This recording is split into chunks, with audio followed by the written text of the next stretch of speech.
আসল কথাটা হলো একসঙ্গে থাকা আর একসঙ্গে খাওয়া। কে কি অবস্থায় আছে সেটা বড় কথা নয়, আমরা এখানে একসঙ্গে বসে খাচ্ছি, আনন্দ করছি, সেটাই বড় কথা। মাথায় ঢুকেছে? কি বসো, হাত ধরে বসাতে হবে নাকি? না না, আমরা বসছি।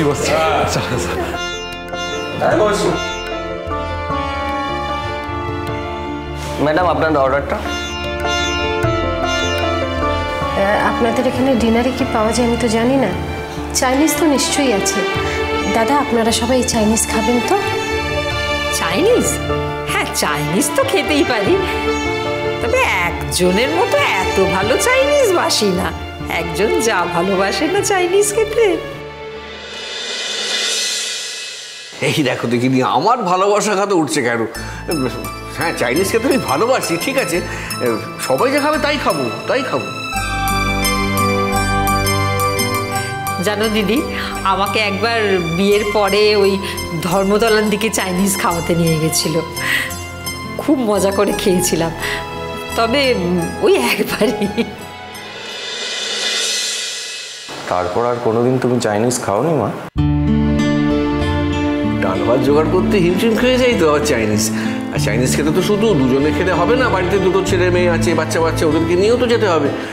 তাই কিন্তু হ্যাঁ, ওই বাড়িতে ওই নুডুল এনে দিতাম, নুডুল তোর মা রান্না করে দিত, সেটা তো খেয়েছিস।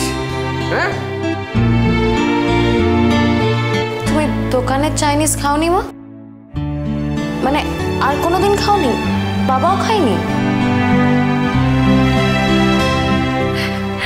না বৌমা, আসলে আমি ভালোবাসি, কিন্তু অতটাও কিছু ভালোবাসি না।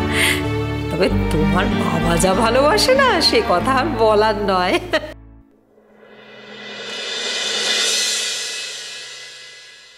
কি হয়েছে বাবা, চুপ করে গেলে কেন বাবা?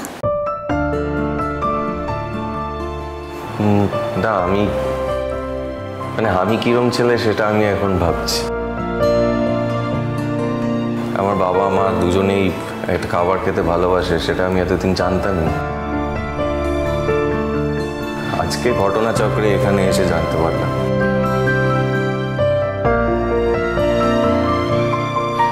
আচ্ছা বাবা, আমাদের বাড়িতে কি চাইনিজ খাবার মতো অবস্থা ছিল বল, যে আমরা চাইনিজ খেতাম? এই তো তুই এবার চাকরি পাবি, তুই আমাদের সবাইকে নিয়ে একেবারে পেট ভরে চাইনিজ খাওয়াবি। আচ্ছা বৌমা, আমি কিন্তু বলে রাখলাম, আসমান তোকেও বললাম, আমরা এমন একটা চাইনিজ দোকানে যাব, ওই যে দেখি না যে বেশ হালকা হালকা আলো জ্বলে, গান হয়, আর সবাই আস্তে আস্তে কথা বলে, সেই রকম একটা চাইনিজ দোকানে চাইনিজ খেতে যাবো। হ্যাঁ